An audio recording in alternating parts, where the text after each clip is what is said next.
Hello, dear seekers of knowledge. Hello, dear viewers. Om Ganeshaya Namaha. Om Sri Krishna Parabrahmane Namaha. Now, we'll further continue our 8th chapter. We have completed till now 16 slokas. Now, we are going to see the 17th sloka today. I will read that out. Sahasra yuga paryantam ahar yat brahmano viduhu ratrim yuga sahasrantam te ahoratra vido janaha. Now, let us understand each and every word. Sahasra means 1,000, 1,000. Yuga is actually a Sanskrit word denoting a vast time span. Yuga in Sanskrit is equivalent to eon in English. So in American English they call it aeon. In British English they call it eon. That means it is a vast span of time. It is a vast time cycle. It is much bigger than the terms era and epoch. So era and epoch denotes from a particular point onwards. From that particular point onwards it happened so and so, so and so. So that is era and epoch. But those are very short span of periods compared to this yuga or eon. So these are cosmic time cycles. So I hope you understood. So now let us focus more on yuga, because if you understand this term yuga, then you will understand much of this remaining part of the chapter very easily. So yuga is eon in English. So what does it denote basically is, in Hindu scriptures it has been classified into 4 yugas: Kali Yuga, Dwapar Yuga, Treta Yuga, Satya Yuga. So this Kali Yuga is 4,32,000 years span. Dwapar Yuga is double that of Kali Yuga, that means 8,64,000. Treta Yuga is just double the Dwapar Yuga, that means it will come around 8.64 into 2, roughly around 17 lakh plus. And Satya Yuga is just double the Treta Yuga, so it will come around roughly 35-36 lakhs plus years. So these 4 yugas are one set. This is called one Mahayuga or Chatur Yuga. Chatur means 4. Chatur in Sanskrit means 4 in English. So this Kali Yuga, Dwapar Yuga, Treta Yuga, Satya Yuga, these 4 yugas are one indivisible set called as Chatur Yuga or 4 yuga set. It is also sometimes called as Mahayuga. One Mahayuga means these 4 yugas. So that's as far as yugas. So I think you understood what is the time span also, 4,32,000 for Kali Yuga and so on and so forth. Why they have to classify into 4 different yugas? They can consider the whole 4 yugas as one set. Why couldn't they do that? Because basically Satya Yuga is remarkably, it has all the humans in the Satya Yuga have righteousness, virtuousness, good qualities. They do all good deeds, they think all good thoughts, all meritorious people. In Treta Yuga, that righteousness just diminishes a bit, reduces a bit. In Dwapar Yuga, it further reduces. That means 50% good, 50% evil. So in the previous Treta Yuga, 3/4 is good, 1/4 is evil. but in Dwapar Yuga, people are 50%, 50% people are good, 50% people are evil. So, how do you term good and evil? So, yeah, let me tell about Kali Yuga. Now, Kali Yuga, 3/4 of the people are evil and 1/4 only are good. So, what is the meaning of this evil? That means people resort to homicide, suicide, violence, theft, robbery, corruption, bribery, debauchery, using drugs, alcohol, telling lies, whatnot, all the bad qualities, that is the evil. So Kali Yuga signifies that. So that is why they have classified it into 4 time spans, 4 yugas: Satya Yuga, Treta Yuga, Dwapar Yuga, Kali Yuga. Otherwise, we can term the whole 4 set as one. So it is based on the qualities. So that is as far as the terminology and the time span is concerned, and the qualities assigned to that particular yuga is concerned. But here we need to correct a little bit according to the modern yogis. In the recent times, some great modern yogis like Paramahamsa Yogananda and his master or guru Sri Yukteswar Giri Maharaj, they corrected this system of calculating the time spans. They said people misunderstood and misinterpreted this number of years or this time span, which is actually, according to them, this time cycle, just imagine it as one circle, and it has, so that circle has 2 halves. So this is the ascending arc, 12,000 years, and descending arc, 12,000 years. So total circle is 24,000 years. So this ascending arc, 12,000 years, has basically 1200 years Kali Yuga, double 2400 years Dwapar Yuga, plus 1200 years Treta Yuga, 3600 years, plus 1200 years 4800 Satya Yuga. So 1200 Kali Yuga plus 2400 Dwapar Yuga plus 3600 Treta Yuga plus 4800 Satya Yuga. How much is the total? 12,000. So this is the ascending arc. Now the descending arc also has similar numbers. It also starts with Satya Yuga, descending Satya Yuga to 4800, Treta Yuga 3600, Dwapar Yuga 2400, Kali Yuga 1200. So this is the ascending arc 12,000 years, descending arc 12,000 years. So this is the one full cycle of 24,000 years only. But how people have estimated as 4,32,000 years for Kali Yuga, double that for Dwapar Yuga and all that. That is why these great gurus and yogis said people misinterpreted and mistranslated, misunderstood the meaning. Actually, Kali Yuga is only 1200 years, but what they have taken, the people misunderstood as, they have translated it into 1200 into years is, they have misunderstood it as one divine year. So basically this divine year is completely different from human years. Human years is our solar years, our 365 days. But divine years is completely different. Divine year, one divine year is equal to 360 human years. See the huge difference? That means for the deities, angels, gods, goddesses, their 1 year is not our 1 human year. Their 1 year is equal to 360 human years. See the vast difference.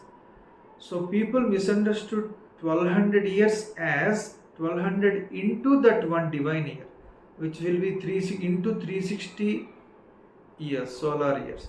That will be a vast sum. But it is not actually so according to these modern yogis. They said that the the Kali Yuga spans only 1200 years. Then Dwapar Yuga 2400. Treta Yuga 3600, Satya Yuga 4800. So that is ascending or complete, descending or same amount. So total 24,000 years only. So this cycle keeps repeating. So I think now it is very clear. So basically understand what is the divine year and human year. That is different. That means it gets translated into one day of this divine beings is equal to 365 days, 1 year of human beings. So that means their 1 year, that is the one divine year, is equal to 365 human years. So that is the difference. Don't misunderstand one divine year with our human year. That is the mistake our elders and ancient people made according to these modern yogis. So that is why Kali Yuga is not 4,32,000 years, it is actually 1200 years only. So they multiplied into 365 human years. That is why vast numbers have come. So this discussion is enough regarding the yugas. So what Krishna is saying here is Sahasra Yuga Paryantam. Paryantam means span.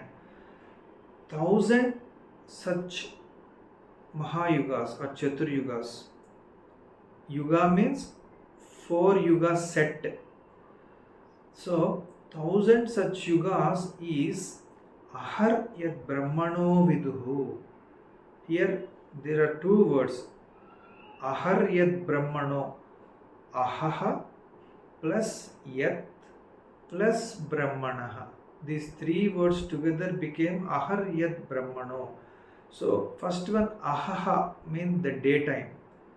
Yat means for those. Brahmanaha means for God Brahma. See, don't again misunderstand Brahma with the Brahman. Brahman is the absolute God, absolute transcendental God beyond all this creation. But whereas Brahma, deity Brahma is the creational aspect of that Brahman. Brahma is the creational aspect of that Brahman. So that Brahman creates all the universes in the form of Brahma. The same Brahman sustains this created universe in the form of Vishnu.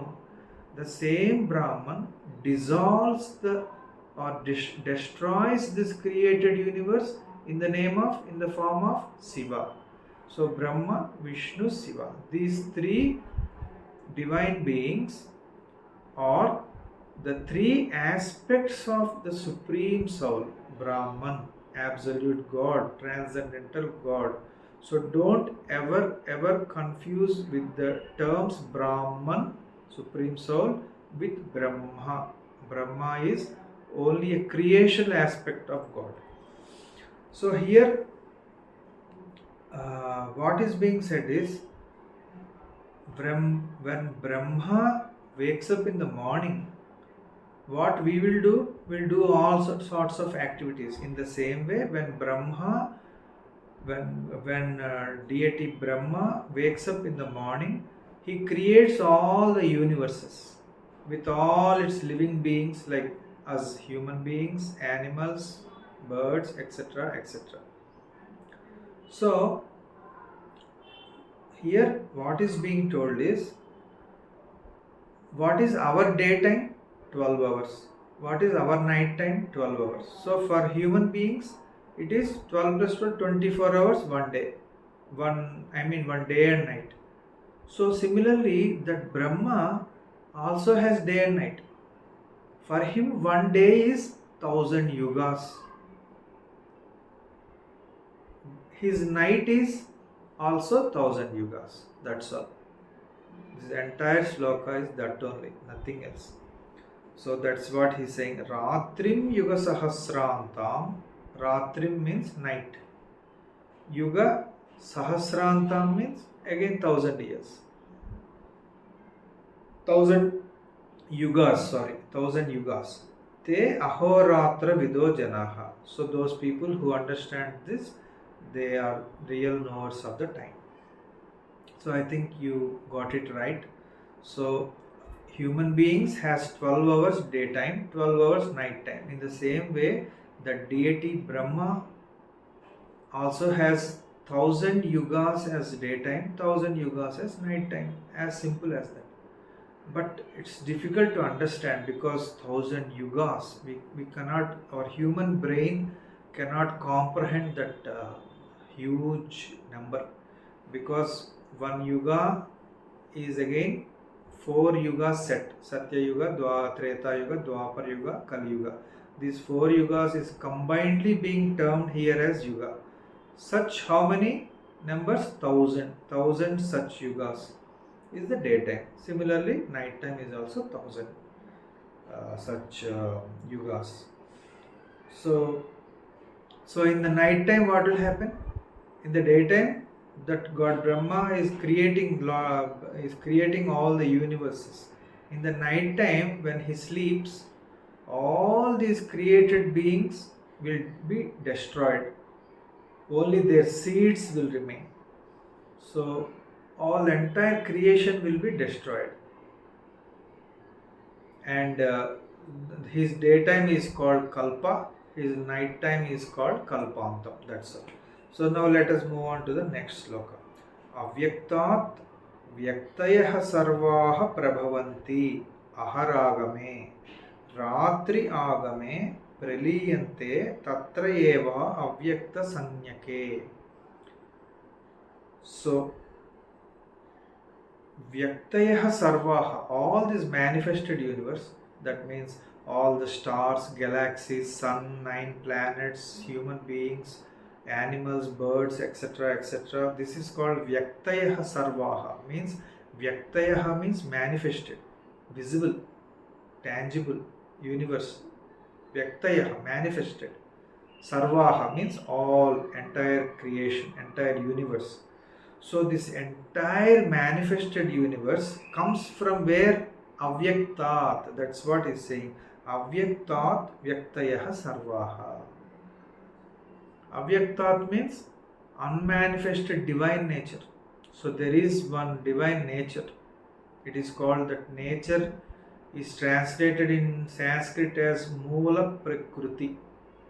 What is that? Moola Prakriti. So it is not manifested. Manifested is our universe, but there is an unmanifested divine nature which cannot be seen. So everything, all the manifested universe comes from that unmanifested divine nature. I know it's a bit difficult to understand, but for the time being, just understand this, because this is all divine terminology. It's a bit difficult, but understand that there is one unmanifested divine nature from which all these manifested universes and human beings and living beings are originating. That's all, nothing more. Prabhavanti aharagame. Here there are two words, aharagame. Ahaha plus agame. These two words combined, it is called aharagame. That means ahaha agame. Ahaha, aha means daytime. Agame means coming. So when the day of Brahma starts, prabhavanti, that means all these manifested universes will manifest. They are getting created by Brahma. They are emerging from that unmanifested divine nature. That's all. Ratri agame praliyante tatra eva avyakta sanyake. Ratri means night. Agame means coming. That means when night falls, when the night of Brahma falls, what will happen? All these manifested manifested living beings with all its universes, again go back to this unmanifested divine nature. So it's as simple as that. In the morning of Brahma, everything will be manifested. In the night time, everything will be destroyed and the seeds will be stored back in this unmanifested divine nature, which is called Moola Prakriti. Simple. So yeah, I know it's a bit difficult to understand, but this is the divine drama going on. So let us move on to the next sloka. Bhutagramah sahayeva ayam bhutva praliyate ratriagame avasaha partha prabhavati aharagame. So nothing else. Same thing he is saying, Lord Krishna is saying. So this cycle of manifesting in the morning and getting destroyed and storing in the unmanifested in the night. So manifesting, unmanifesting, manifesting, unmanifesting. So this cycle keeps on going. So when the morning of Brahma comes, everything will be manifested. In his night time, everything will become destroyed or dissolved back into the unmanifested divine nature. This cycle keeps on going. That's what he's saying. So the beings which were destroyed and whose seeds are stored in the unmanifested nature in the previous night, they only come in the morning of the next day. You are getting? So the beings of the previous night, they only gets manifested, they only are getting again emerging in today's daytime. So again, today's night, whoever are being destroyed, they will only again appear or emerge tomorrow. So only these living beings are only getting destroyed and created, destroyed and created, destroyed, and their seeds are being stored, not the physical forms. Their seeds, which are the individual souls, along with their past tendencies, inclinations, desires, passions, all their nature, that will be stored, all their character, their tendencies, specific to a person or individual, those will be stored in the seed form in the unmanifested divine nature. So in the next morning, only they will again emerge. They only are emerging in the next morning. They only are again dissolved in the next night. So only these people or these beings are visible, emerging, again going back, visible and going back. So that is the meaning of these things. So this will happen eternally, forever.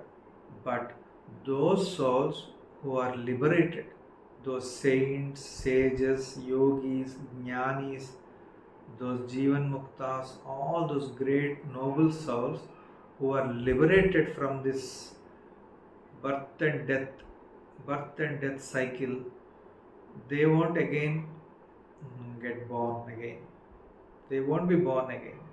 So such liberated souls directly go to the Supreme Soul. They get merged in the Supreme Soul, united with the Supreme Soul. They again won't fall in this cycle of birth and death. No. Such liberated souls or such people who attained salvation, they won't be born again, or there won't be any death for them, because they are permanently dissolved, permanently merged in the Supreme God, united with the Supreme God. So that is the meaning of these three slokas. We will continue in our next video. God bless you.